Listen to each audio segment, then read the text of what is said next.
ఓం నమ శివాయ. అందరికీ నమస్కారం అండి. మీరు ఏ పని చేపట్టినా కలిసి రావడం లేదా? ఆర్థిక సమస్యలతో అలాగే అనారోగ్య సమస్యలతో బాధపడుతున్నారా? అందుకు కారణం నరదృష్టి కావచ్చు. ఈ ప్రపంచంలో మనిషి కన్ను చాలా భయంకరమైనది. నరదిష్టికి నాపరాళ్ళు కూడా పగులుతాయని మన పెద్దోళ్ళు ఊరికే అనలేదు. మన చెడును కోరుకునే చూపు మన జీవితంపై దుష్ప్రభావం పడేలా చేస్తుంది. దీన్నే నరదృష్టి అని పిలుస్తారు. నరదిష్టి చాలా భయంకరమైనది. ఎదురింటి వారి ఏడుపులు, మన బంధువుల చెడుకళ్ళు మన కుటుంబాన్ని సర్వనాశనం చేస్తాయి. ఎవరికైనా నరదృష్టి తగిలితే ఎలాంటి సంకేతాలు కనిపిస్తాయి? నరదిష్టి తగలకుండా ఎలాంటి పరిహారాలు పాటించాలి? మన ఇంట్లోకి లక్ష్మీదేవిని ఎలా ఆహ్వానించాలి? ఇలా ఎన్నో అద్భుతమైన విషయాల గురించి ఈ వీడియోలో పూర్తిగా తెలుసుకుందాం. ముందుగా ఈ వీడియోకి ఒక లైక్ కొట్టి ప్రతి ఒక్కరూ ఓం నమః శివాయ అని కామెంట్ చేయండి. నరదిష్టి తగిలిన వ్యక్తికి ఏ పని మొదలుపెట్టినా సరే ఆటంకాలు ఎదురవుతాయి. అనుకున్న పనులు పూర్తి కావు. నరదిష్టి తగిలిన వ్యక్తికి తరచూ అనారోగ్య సమస్యలు ఏర్పడతాయి. ప్రశాంతంగా ఉండలేకపోవడం, నిద్ర పట్టకపోవడం, అనవసరంగా గాబరా పడటం, విపరీతమైన కోపం, అతిగా ఆలోచించటం, డబ్బు సమస్యలతో సతమతం అవడం ఇలాంటి సంకేతాలు మీకు కనిపిస్తే ఖచ్చితంగా మీకు నరదిష్టి తగిలిందని భావించాలి. మీ ఇల్లంతా చెడు శక్తులతో నిండిపోయిందని సంకేతం.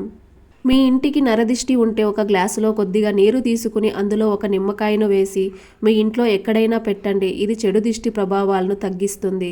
తద్వారా మీ ఇంటికి మంచి రోజులు ప్రారంభమవుతాయి. మీ ఇంట్లో దుష్టశక్తులు ఉంటే అర్ధరాత్రి సమయంలో అకస్మాత్తుగా మెలకువ వస్తుంది. ఇంట్లో ఎక్కడ చూసినా చీమలు కనిపిస్తాయి. అలాగే మీ ఇంట్లో ఎల్లప్పుడూ పాలు పొంగిపోవడం, పాలు మాడిపోవడం ఇలా జరుగుతూ ఉంటే మాత్రం మీ ఇంట్లో ఖచ్చితంగా దుష్టశక్తులు ఉన్నట్టే. అలాగే పెళ్లి కాని అమ్మాయిలకు కూడా భయంకరమైన నరదిష్టి తగులుతుంది. కాబట్టి వివాహం కాని ఆడవారు ఎడమ కాలికి నల్ల దారాన్ని కట్టుకోండి. నరదిష్టి నుండి తప్పించుకోవచ్చు. ఇక ఇంటికి ఉన్న దరిద్రం ఎప్పుడు తొలగిపోతుందో అప్పుడే లక్ష్మీదేవి మన ఇంట్లోకి అడుగు పెడుతుంది.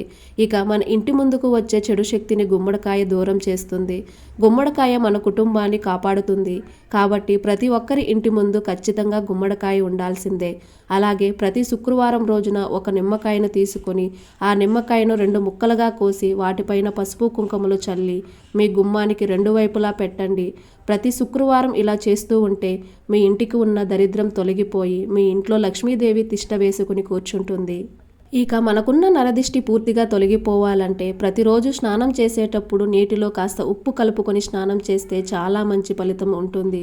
ఎవరికైనా నరదిష్టి తగిలితే అలాంటి వారికి తరచూ తలనొప్పి రావడం, వాంతులు అవడం, అలాగే ఒంట్లో నలతగా ఉన్నట్టు అనిపిస్తుంది. ముఖ్యంగా మగపిల్లలకు చాలా నరదిష్టి తగులుతుంది. మా ఇంట్లో మగపిల్లలు లేరని ఎంతోమంది దిష్టి పెడుతూ ఉంటారు.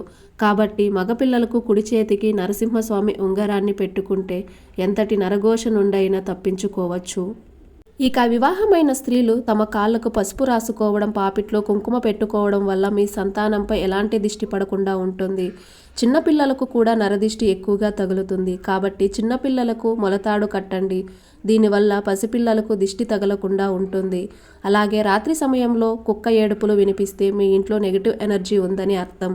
మీ కుటుంబానికి ఏదో ఆపద రాపోతుందని సంకేతం. ఇక దిష్టి తీసి పడేసిన నిమ్మకాయలు అలాగే కొబ్బరికాయలను గనుక తొక్కితే మీ ఇంటికి చాలా కీడు జరుగుతుంది. కాబట్టి రోడ్డుపైన ఎక్కడైనా సరే దిష్టి తీసిన వాటిని తొక్కకుండా జాగ్రత్త పడాలి. ఇక పూజ గదిలో ఉండే కుంకుమను ప్రతిరోజు బొట్టుగా పెట్టుకుంటే మనపైన ఎటువంటి నరదిష్టి ఉండదు. ప్రతిరోజు ఉదయం నిద్ర లేవగానే ముందుగా రాళ్ల ఉప్పును చూడాలి. ఉదయం రాళ్ల ఉప్పును చూడటం వలన మీ జాతకంలో విపరీతమైన అదృష్టం కలిసి వస్తుంది. జీవితంలో గొప్ప స్థాయికి ఎదుగుతారు. ఇక చాలామంది ఆడవారు చిన్న విషయానికి ఏడుస్తూ ఉంటారు. స్త్రీలు చీటికి మాటికి ఏడుస్తూ ఉంటే మీ ఇంట్లో దరిద్ర దేవత తిష్ట వేసుకుని కూర్చుంటుంది. మీ ఇంట్లో ఎవరికైనా నరదిష్టి సోకితే రాళ్ల ఉప్పుతో దిష్టి తీయండి. నరదిష్టి దోషాలన్నీ తొలగిపోతాయి. అలాగే మన ఇంటికి ఉన్న నరదిష్టి తొలగిపోవాలంటే ఏదైనా ఒక మంగళవారం రోజున 21 ఎండు మిరపకాయలు తీసుకొని దండలా చేసి దానిని మీ ఇంటి గుమ్మానికి వేలాడదీయండి. ఇలా చేస్తే మీ ఇంటికి ఉన్న భయంకరమైన కనుదిష్టి తొలగిపోయి మీ కుటుంబం అంతా ఆనందంగా ఉంటుంది. అలాగే నరదిష్టిని పోగొట్టే శక్తి సాంబ్రాణి పొగకు ఉంటుంది. ప్రతిరోజు సాయంత్రం సమయంలో ఇంట్లో సాంబ్రాణి పొగ వేయండి. మీ ఇంట్లో ఉన్న దరిద్ర దేవత బయటకు వెళ్ళిపోయి మీ ఇంట్లోకి లక్ష్మీదేవి అడుగు పెడుతుంది. మనలో చాలామంది ఊరికే కాళ్ళు ఊపుతూ ఉంటారు. ఇలా చేయడం వల్ల కూడా మీ ఇంటికి దరిద్రం పడుతుంది. అలాగే వ్యాపారాలు చేసేవారు ఏదైనా మంగళవారం రోజున ఒక ఎరుపు వస్త్రంలో రాళ్ల ఉప్పును మూట కట్టి దాన్ని మీ వ్యాపార స్థలం ముందు గుమ్మానికి వేలాడదీయండి. ఇలా చేస్తే మీ వ్యాపారానికి ఉన్న కనుదిష్టి మొత్తం తొలగిపోతుంది. ఇక మీ ఇంట్లోకి చెడు శక్తులు ప్రవేశించకుండా ఉండాలంటే ప్రతి శుక్రవారం రోజున మీ ఇంటి గడపకు పసుపు రాసి కుంకుమ బొట్లు పెట్టుకోవాలి. పచ్చగా ఉన్న గుమ్మాన్ని చూసి మీ ఇంట్లోకి ముక్కోటి దేవతలు అడుగు పెడతారు. ఇక మీ ఇంట్లో గర్భిణీ స్త్రీలు ఉంటే ఆమె బయటకు వెళ్ళినప్పుడల్లా వేప ఆకులు వెంట తీసుకెళ్ళాలి. ఆమె ఇంటికి తిరిగి వచ్చేసిన తర్వాత ఆ ఆకులన్నిటినీ కాల్చేయాలి. ఇలా చేయడం వల్ల గర్భిణీ స్త్రీలకు నరదిష్టి తగలకుండా ఉంటుంది. ఇక ఉదయం నిద్ర లేవగానే వెంటనే దుప్పట్లను మడత పెట్టాలి. అలా చేయకపోతే దుప్పట్లలోకి దరిద్ర దేవత ప్రవేశిస్తుందట. ఇక మనం డబ్బులను దాచినట్లే ఇంట్లో ఉన్న చీపురును కూడా దాచిపెట్టాలట. అందరూ చూసేలా మన ఇంట్లో చీపురు పెట్టకూడదు. మీ ఇంటికి వచ్చిన అతిథుల కన్ను మీ ఇంట్లో ఉన్న చీపురు మీద పడితే ఎన్నో నష్టాలు జరుగుతాయి. దిష్టి సోకిన చీపురుతో ఇంటిని శుభ్రం చేస్తే మీ ఇల్లంతా కటిక పేదరికంతో నిండిపోతుంది. అలాగే ప్రతి అమావాస్య రోజున ఇంటి యజమాని ఖచ్చితంగా దిష్టి తీసుకోవాలి. అమావాస్య రోజున ఉప్పుతో దిష్టి తీసుకుంటే మీ ఇంటికి ఉన్న అష్టదరిద్రాలన్నీ తొలగిపోయి కుటుంబంలో సుఖ సంతోషాలు ఏర్పడతాయి. అలాగే ఇంటి ముందు వినాయకుడి పటం ఉంటే మీ ఇంటికి చాలా మంచి జరుగుతుంది. కుటుంబంలో ఎలాంటి కష్టాలు లేకుండా ఆర్థికంగా బాగా స్థిరపడతారు. అలాగే ఇంట్లో అక్వేరియం ఉంటే మీ ఇంటికి చాలా మంచి జరుగుతుంది. ఇది నరదృష్టి ప్రభావాన్ని తొలగిస్తుంది. మీరు కూడా ఈ జాగ్రత్తలు పాటిస్తే నరదిష్టి నుండి బయటపడి ఇంటిని సురక్షితంగా ఉంచవచ్చు. ఆనందకరమైన జీవితాన్ని పొందవచ్చు.